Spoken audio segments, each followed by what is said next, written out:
इस वीडियो में हम जानते हैं कि फार्माकोलॉजी का मतलब क्या होता है, इसका इंट्रोडक्शन और बेसिकली इसकी ब्रांचेस के बारे में इस वीडियो में बात करेंगे।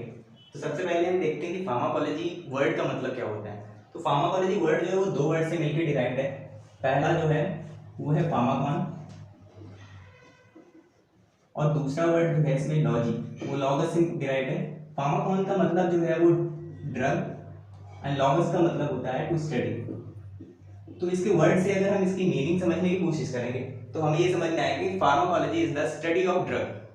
बट इतना इनफ नहीं है, क्योंकि जब हम फार्माकोग्नोसी पढ़ते हैं तो वहाँ पे हमें कंफ्यूजन होती है, क्योंकि उस वर्ड की भी मीनिंग सेम होती है, स्टडी ऑफ ड्रग। तो इसकी डेफिनेशन जब तक हम समझेंगे नहीं तब तक हम फार्माकोग्नोसी और कॉलोजी में डिफ्रेंशिएट नहीं कर पाएंगे। तो फार्माकोलॉजी की बेसिक डेफिनेशन अगर हम बात करेंगे तो इसकी डेफिनेशन होती है study of drug action in living system. ये बेसिक डेफिनेशन है फार्माकोलॉजी की। फर्दर इसकी ऑर्गेनाइज डेफिनेशन आपको हमारे नोट्स में मिलेगी। अब हम इसकी ब्रांचेस की बात कर लेते हैं। तो फार्माकोलॉजी के जो डिफरेंट ब्रांचेज हैं वो मैं वन बाय वन आपको बताता हूँ।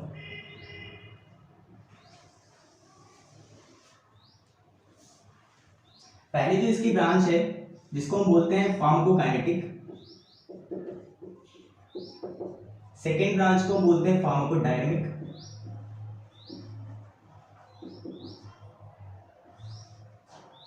and the third one is clinical pharmacology.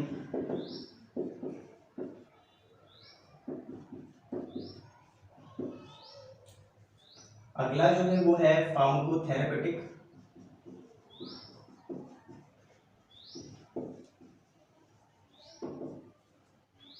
Next chemotherapy, और लास्ट जो है इसका उसको हम बोलते हैं टॉक्सिकोलॉजी। एक सबसे पहले हम फार्माकोकाइनेटिक को डिफाइन करते हैं कि फार्माकोकाइनेटिक में जो एक ब्रांच है फार्माकोलॉजी की उसमें हम क्या क्या पढ़ते हैं। तो आपको पता होगा कि फार्माकोलॉजी में बेसिकली हम एडीएमई का स्टडी करते हैं। तो देखते हैं एडीएमई आखिर है क्या। तो फार्माकोलॉजी को हम फर्दर क्लासीफाई करेंगे तो हमें पता चलेगा कि फार्माकोलॉजी में एडीएमई क्या होता है। तो सबसे पहले फार्माकोकाइनेटिक में हम पढ़ते हैं वो है एब्जॉर्प्शन,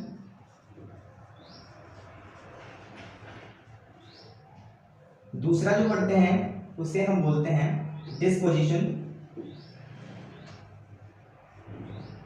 डिस्पोजिशन का से क्लासिफाई कर सकते हैं। पहला जो है मैंने डिस्ट्रीब्यूशन बताया आपको, और इसके बाद जो है उसे हम बोलते हैं एलिमिनेशन।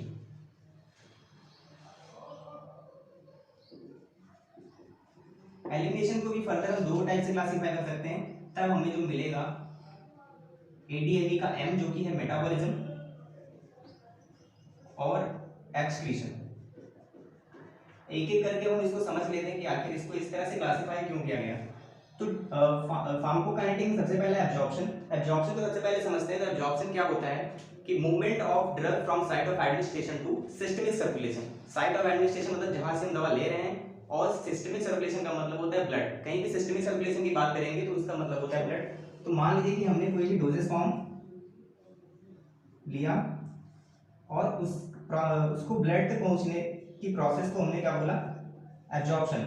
अब डिस्ट्रीब्यूशन क्या होता है। डिस्ट्रीब्यूशन का वर्ड से ही समझ में आ रहा है कि डिस्ट्रीब्यूट का मतलब हो रहा है कि बॉडी में उस ड्रग का ब्लड से डिफरेंट टिश्यू में डिस्ट्रीब्यूशन को ही डिस्ट्रीब्यूशन बोलते हैं। तो इसको भी हम वर्ड से ही समझ सकते हैं।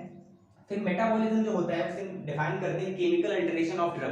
केमिकल अल्टरेशन का मतलब क्या होता है कि ड्रग के स्ट्रक्चर में कुछ चेंज आ जाता है with the help of enzyme. और ये ज्यादातर जो मेजरली मेटाबॉलिज्म होता है वो लिवर में होता है। तो मैं यहाँ पे लिवर का एक छोटा सा ब्लॉक डायग्राम बना लेता हूँ। इसको हम मेडिसिनल केमिस्ट्री में बायोट्रांसफॉर्मेशन नाम से भी पढ़ते हैं। फिर नेक्स्ट जो है वो एक्सक्रीशन है। एक्सक्रीशन मतलब removal of drug from the body to outside, मतलब बॉडी से ड्रग का बाहर निकल जाने को प्रोसेस को बोलते हैं एक्सक्रीशन। तो ये एडीएमई हमें समझ में आ गया। अब हम ये समझते हैं डिस्पोजिशन और एलिमिनेशन दो वर्ड एक्स्ट्रा कहाँ से आ रहा है। तो डिस्पोजिशन का मतलब सिंपल आप समझ सकते हैं कि एक जगह से दूसरी जगह मूवमेंट। मतलब मैं यहाँ खड़ा हूँ, अगर मैं यहाँ से यहाँ आया तो ये डिस्पोजिशन बोलेंगे। और आप जब देखेंगे कि डिस्ट्रीब्यूशन में भी ड्रग का मूवमेंट हो रहा है, मेटाबॉलिज्म में भी और एक्सक्रीशन में भी, इसलिए डिस्पोजिशन इन दोनों को कंटेन करता है। फिर एलिमिनेशन वर्ड हमें बहुत अच्छे से ध्यान देना पड़ेगा, क्योंकि एलिमिनेशन वर्ड इंपॉर्टेंट हो जाता है जब हमें एलिमिनेशन और एक्सक्रीशन में डिफरेंस पूछा जाता है। तो बेसिक डिफरेंस यही कि एलिमिनेशन जो प्रोसेस है वो रिवर्सिबल प्रोसेस होती है। रिवर्सिबल क्यों है? क्योंकि मेटाबॉलिज्म के बाद बहुत सारी ड्रग मेटाबॉलिज्म के बाद भी रीअब्जॉर्ब हो जाती है हमारी बॉडी में, तो इसलिए ये एलिमिनेशन जो है वो रिवर्सिबल प्रोसेस है और एक्सक्रीशन इरिवर्सिबल है। मतलब ये रिवर्सिबल को मैं एरो से इंडिकेट कर रहा हूँ और ये रिवर्सिबल। अब आप अगर इस चारों स्टेप को समझ गए हैं तो आप फार्माकोकाइनेटिक को एक नई डेफिनेशन भी दे सकते हैं, जो कि है changing in the concentration of drug in the body. आप देखेंगे तो एब्जॉर्प्शन, डिस्ट्रीब्यूशन, मेटाबॉलिज्म और एक्सक्रीशन में इन चारों स्टेप में क्या हो रहा है, ड्रग का कॉन्सेंट्रेशन कम हो रहा है। क्योंकि अगर हम 500 mg की ड्रग लेते हैं तो उसमें कुछ कम एब्जॉर्ब होती है, मतलब हो सकता है 400 हो या 250 हो या 300 हो। फिर डिस्ट्रीब्यूशन में भी ब्लड से टिश्यू में जो जा रहा है वो भी पूरी मात्रा में पूरी ड्रग नहीं जाती है। मेटाबॉलिज्म में भी कॉन्सेंट्रेशन कम हो रहा है, एक्सक्रीशन में भी कॉन्सेंट्रेशन कम हो रहा है। आई होप आपको फार्माकोकाइनेटिक समझ में आ गया होगा। नेक्स्ट देखते हैं फार्माकोडायनामिक क्या होता है।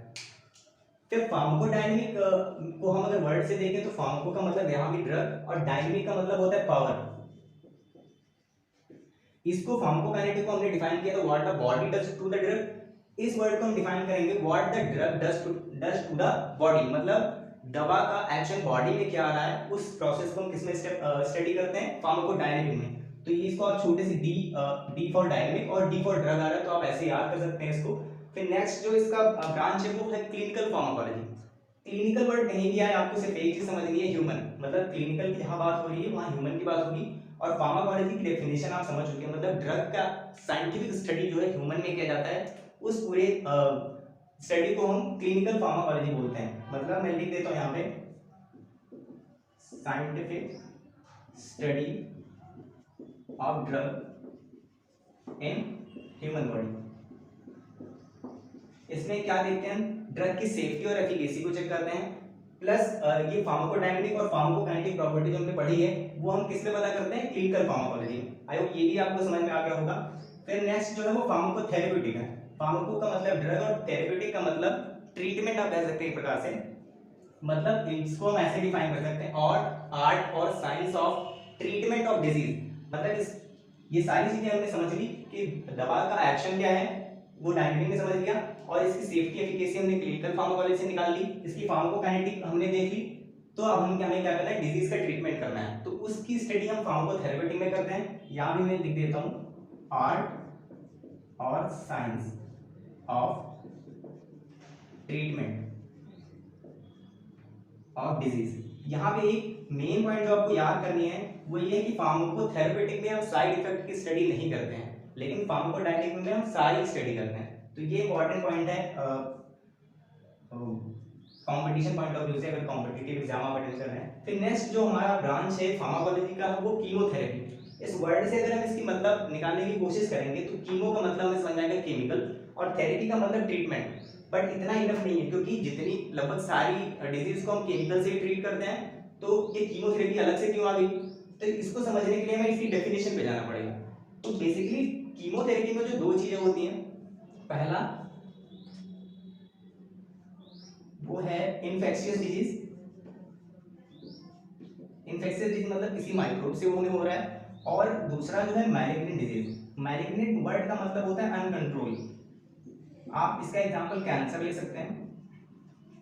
तो आप जब इसको स्टडी करेंगे तो आपको एक चीज पता चलेगी कि इन्फेक्शियस में माइक्रोब से हो रहा है, मतलब वो भी एक टाइप का सेल है, और कैंसर भी कैंसर जो है सेल में ही होता है, मतलब अनकंट्रोल ग्रोथ ऑफ सेल को ही कैंसर बोलते हैं। तो आप कीमोथेरेपी को ऐसे बोल सकते हैं कि ट्रीटमेंट जो कर रहे हैं वो किसी सेल को टारगेट करके कर रहे हैं, तो उस पूरे प्रोसेस को हम कीमोथेरेपी में स्टडी करते हैं। फिर नेक्स्ट जो हमारा लास्ट आता है वो है टॉक्सिकोलॉजी। टॉक्सिकोलॉजी, टॉक्सिक का मतलब अगर आपको पता हो तो इसका मतलब होता है हार्मफुल और पॉइजनस इफेक्ट ऑफ ड्रग। तो जो पॉइजनस इफेक्ट ऑफ ड्रग है उसकी स्टडी जो हम करते हैं वो टॉक्सिकोलॉजी ब्रांच में करते हैं, क्योंकि हर एक दवा का साइड इफेक्ट, एडवर्स इफेक्ट और उसका टॉक्सिक इफेक्ट होता है, तो इसके लिए इसकी अलग से ब्रांच बना दी गई जो कि है टॉक्सिकोलॉजी। तो मैं लिख देता हूं यहाँ पे study of poisonous effect of drug is called toxicology. तो आई होप कि आपको फार्माकोलॉजी का इंट्रोडक्शन और उसकी ब्रांचेस अच्छे से समझ में आ गई होंगी। चाहे तो इसका स्क्रीनशॉट ले लें और उसके बाद हम एक बार अगेन रिव्यू कर लेते हैं कि हमने आज क्या क्या पढ़ा। तो फार्माकोलॉजी की डेफिनेशन सबसे पहले हमने देखी है, जो कि क्या है, to study of drug action in the human body या फिर लिविंग सिस्टम आप बोल सकते हैं, क्योंकि ड्रग से हम एनिमल को भी ट्रीट करते हैं। फिर इसकी हम डिफरेंट ब्रांचेस के बारे में हमने बात की। फार्माकोडायनेमिक, जिसको हमने बोला कि ड्रग जो है बॉडी के साथ कैसा एक्शन ले रही है, उसको हम फार्माकोडायनेमिक में पढ़ते हैं, जिसको हम बोलते हैं what the drug does to the body. फिर फार्माकोकाइनेटिक में हमने एडीएमई पढ़ा है, जो कि आपको अच्छे से समझ में आ गया होगा। फार्माकोकाइनेटिक का मतलब हम समझ लेते हैं कि बॉडी का हमारे ड्रग पे क्या एक्शन हो रहा है, उसको हम फार्माकोकाइनेटिक में पढ़ते हैं। फार्माकोथेरेपेटिक में art and science of treatment of disease, इसमें बेसिकली हम डिजीज और मतलब पैथोफिजियोलॉजी और फार्माकोलॉजी दोनों को इन्वॉल्व करके पेशेंट के डिजीज को ट्रीट करते हैं, उसको फार्माकोथेरेपी में पढ़ते हैं। फिर कीमोथेरेपी में किसी भी इन्फेक्शियस या मैलिग्नेंट मतलब कैंसर को ट्रीट करने की पूरी जो स्टडी है वो हम कीमोथेरेपी में करते हैं। टॉक्सिकोलॉजी में study of poisonous effect of drug, मतलब कोई भी पॉइजनस इफेक्ट ऑफ ड्रग है, मतलब पॉइजन की स्टडी जो बेसिकली हम टॉक्सिकोलॉजी में करते हैं। एब्जॉर्प्शन, आपको पता होगा कि movement of drug from site of administration to systemic circulation, मतलब हमने दवा खाई, हमारी दवा ब्लड में गई, उसको एब्जॉर्प्शन बोलेंगे। ब्लड से दवा जो हमारे डिफरेंट टिश्यू में जा रही है यानी साइट ऑफ एक्शन पे जा रही है, उसको डिस्ट्रीब्यूशन बोलेंगे। मेटाबॉलिज्म मतलब chemical alteration of drug, biotransformation भी इसको बोलते हैं। और एक्सक्रीशन का मतलब removal of drug from the body to outside. Thank you so much.